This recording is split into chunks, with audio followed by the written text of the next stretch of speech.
नमस्कार साथियों, मैं उदयवीर सिंह एक बार फिर हाजिर हूँ आपकी सेवा में। जैसा कि आपको पता है, हम एक सीरीज चला रहे हैं भारतीय समाज और नैतिकता। पिछला वीडियो मैंने अपलोड किया था, उसमें ये बताया था कि जो छात्र हैं उनके लिए क्या इम्पोर्टेंट है और किस तरह से वो सफलता पा सकते हैं और किस तरह वो असफल होते हैं। उसमें आपको ये डिस्कस किया गया था आपके साथ कि हमारा जो उद्देश्य है, वो उद्देश्य के लिए हमें 3D पे काम करना चाहिए। Dedication, determination, discipline. मीन्स अगर आप इसको सीरियली लें तो डिटर्मिनेशन, डेडिकेशन एंड डिसिप्लिन।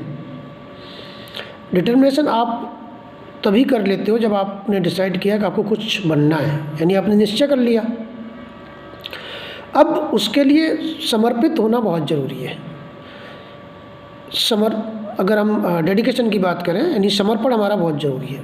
और जैसा कि आप लोग जानते हैं, समर्पण की अगर हम बात करें तो वो मानसिक रूप से, शारीरिक रूप से और पैसे, रुपए यानी फाइनेंशियली, जैसा कि आपने सुना है तन, मन और धन, जब तक ये तीनों किसी काम में नहीं लगते हैं तब तक आप सफल नहीं हो सकते।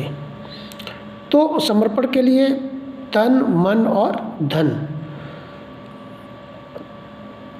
तो आप लगाते ही हो, फीस भी दे रहे हो या खर्च भी कर रहे हो, तन भी आप लगा रहे हो, क्लास कर रहे हो, बट मन लगाने की ज़रूरत होती है। मन का मतलब ये है कि आप सपोज कर लीजिए कुछ काम कर रहे हो, आप कोई लेक्चर अटेंड कर रहे हो या आप क्लास कर रहे हो, तो वहाँ जो भी पढ़ाया जा रहा है उसको आपने देखा, आपका वहाँ पर जो कंसंट्रेशन है वो कितना है, कितना कंसंट्रेट होके आप सुन रहे हो या नोट कर रहे हो। दूसरा, आपने पढ़ा, ठीक है, क्या आप उसका मनन कर रहे हो, नहीं कर रहे हो। मनन से मतलब है कि आपने पढ़ा, उसके बाद उसके बारे में कुछ सोचा या नहीं सोचा। अगर आप पढ़ोगे, रेगुलर पढ़ते रहोगे लेकिन मनन नहीं करोगे तो आपको कोई फ़ायदा नहीं होगा। और उसके लिए ज़रूरी है मन से समर्पित होना। और जब आप मन से समर्पित हो जाओगे, आपको केवल एक ही टारगेट दिखेगा, आपका जो उद्देश्य है, शारीरिक रूप से भी, फाइनेंशियली भी और मन से भी। जब ये तीनों पैरामीटर्स आप अप्लाई करते हो, तीनों फैक्टर्स आपके लग जाएंगे, तो आपको सफल होने से कोई नहीं रोक सकता। अब आजकल क्या होता है, सोशल मीडिया हो गए बच्चों के लिए, वो थोड़े से भी खाले हुए तो मोबाइल में बिजी हो जाते हैं, फेसबुक हो, व्हाट्सएप हो, वो मनन नहीं करते। और सबसे इम्पोर्टेंट ये है कि वो पूरे दिन का एनालिसिस नहीं करते।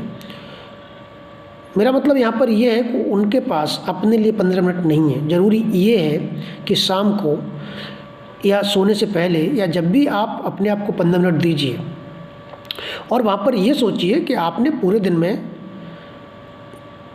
क्या क्या किया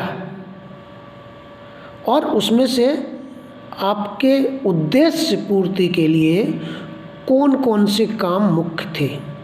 क्योंकि उस समय जब आप स्टडी कर रहे हो या तैयारी कर रहे हो तो आपका उद्देश्य आपके लिए मुख्य काम है, उसको प्राप्त करना। तो उसके लिए भी जो भी प्रयास हों, जैसे भी प्रयास हों, आपको करने चाहिए तन, मन और धन से। तो अगर आप 15 मिनट अपने आप को देते हैं, आप बिल्कुल अकेले हो जाएं और उसमें सोचें कि आज दिन भर मैंने क्या काम किया और इसमें से कौन कौन से काम ऐसे थे जो मेरे उद्देश्य की प्राप्ति के लिए इम्पोर्टेंट है। तो आपको लगेगा नहीं, आज पूरे दिन में मैंने जो काम किए उनमें से हमारी कैरियर के लिए क्या इम्पोर्टेंट था, कितने काम इम्पोर्टेंट थे, या फिर मैंने 100% अपना नहीं दिया। तो आपको रियलाइज़ होगा, एहसास होगा। जब आपको एहसास होगा तो आप अपने ऊपर काम करोगे। बट वहाँ ज़रूरी ये है कि आप अपने आप को कम से कम अकेले में 15-20 मिनट दें। और बच्चे कहते हैं मन नहीं लग रहा, तो आप माँ बाप के बारे में तो सोचिए, उनको क्या उम्मीद है आपसे। आपके घर में और भाई बहन हैं, उनकी क्या उम्मीदें जुड़ी हुई हैं आपसे। अगर आप सफल हो जाओगे तो माँ बाप को एक सुकून मिलता है कि बच्चा अपने पैरों पे खड़ा हो गया, और हम क्या देते हैं उन्हें। तो जब आप माँ बाप के बारे में सोचोगे तो आपको रियलाइज़ होगा कि नहीं, मैं जिस काम के लिए आया हूँ वो नहीं कर रहा हूँ। और आप अगर कुछ भी नहीं कर सकते हो तो उन 15 मिनट में अपने आप से डेली 3 या 4 क्वेश्चन करिए कि मैं इस संस्थान में क्यों जा रहा हूँ, या मैं इस कॉलेज में क्यों जा रहा हूँ, मैंने इसमें एडमिशन क्यों लिया था, क्या मैंने जिस काम के लिए एडमिशन लिया था उस काम को जितने प्रयास से करना चाहिए उतना प्रयास कर रहा हूँ, क्या मेरा तन मन धन उस काम में लग रहा है। मैं बार बार कह रहा हूँ, तन और धन तो लगता ही है, बात है मन लगाने की। क्या मैं पूरे मन से वो काम कर रहा हूँ, उसके अलावा मेरा कोई और उद्देश्य नहीं है, मेरा पूरा फोकस केवल उसी काम पर है। अगर नहीं है तो क्यों नहीं है। तो इस केस में क्या होगा, आपको रियलाइज होगा, जब आप रोज़ अपने आप से इस तरह के क्वेश्चन करेंगे तो आपको लगेगा नहीं मैं गलत कर रहा हूँ, सही नहीं कर रहा हूँ, तो आप सही करने लगोगे, आप उचित मार्ग पर चलने लगोगे और अपने सारे प्रयास अपने उद्देश्य के लिए लगाओगे। और जब आप ऐसा करने लगोगे तो सच मानिए कि आपको सफल होने से कोई नहीं रोक सकता। अब ये तो समर्पण की बात हो गई। दूसरा मैंने कहा था डिसिप्लिन, अनुशासन। एक तो हम सब जानते हैं कि अनुशासन का मतलब है कि अपने से जो बड़े हैं उनका आदर करना, ठीक है, उनका सत्कार करना, छोटों को प्यार करना, ठीक है। एक दूसरा पहलू अगर देखें तो अनुशासन का ये भी है कि आपका जो डेली रूटीन है, जो आपका दैनिक जीवन है, वो अनुशासित है या नहीं। यहाँ पर मैं ये कहना चाह रहा हूँ आपसे, अगर आपने ये डिसाइड कर लिया कि जिस समय आपको सोना है उस समय सोइए, जिस समय खाना है उस समय खाइए, जिस समय खेलना है उस समय खेलिए, उसी तरह से जिस समय आपको पढ़ना है उस समय केवल पढ़िए, तो इससे क्या होगा, आपकी आदत बनेगी। और जब किसी काम की आदत बन जाती है तो निश्चित है वो काम आपको सफलता के मार्ग की तरफ ले जाएगा। और मैं श्योर होकर कह सकता हूँ कि आप निश्चित रूप से सफल होंगे। तो हमारा कंक्लूजन ये है कि 3D पर आप काम करिए, डिटर्मिनेशन, डेडिकेशन एंड डिसिप्लिन।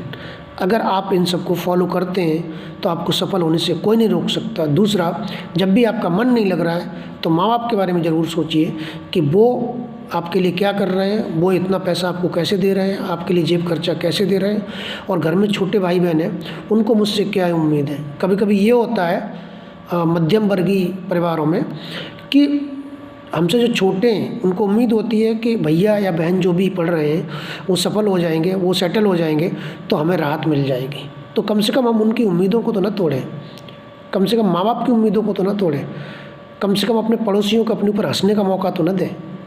और जब आप किसी काम के लिए आए हो तो उस काम से क्विट करना तो ठीक नहीं है, आप भागोगे तो है नहीं।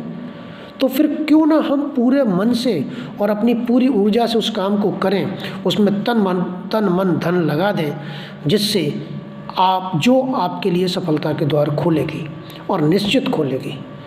धन्यवाद। आज इतना ही। वीडियो को लाइक करें, सब्सक्राइब करें, चैनल को शेयर करें और मेरे साथ इस मुहिम में जुड़ें।